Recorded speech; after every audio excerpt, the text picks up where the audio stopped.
কেমন আছেন সুপ্রিয় দর্শক? চলে আসলাম আজকে আমরা এই মহিষলাডি দিয়ে। এখানে একটা দারুণ প্রতিভাবান একটা শিল্পী পেয়েছি।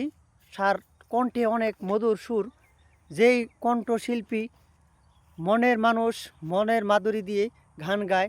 দেখেন, এই সেই লোক, অনেক সুন্দর গান গায়। ভাই হ্যাঁ কেমন ভাই, আছেন ভাই? আলহামদুলিল্লাহ ভালো আছি ভাই। আপনি কেমন আছেন? আমি ভালো আছি ভাই। আপনার গান তো বলে অনেক সুন্দর, তাই তো শুনে ছুটে আসলাম আপনার কাছে। তো একটু পরন্ত বিকেলবেলা একটি গান শোনার দর্শকের উদ্দেশ্যে, আমার অডিয়েন্স যারা আছে, দেখি কি বলে শুনুক। ভাই কি গান গাইতাম, মন মানুষের কথা ঠিক নাই, প্রেমে শেখ খাইছি। তার সেই প্রেমিকার উদ্দেশ্যে ছেঁকা খাওয়ারই একটা গান গান।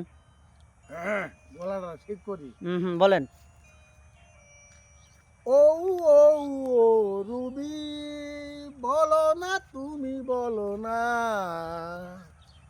কেন যে তুমি মোর সাথে করেছো এত ছলনা।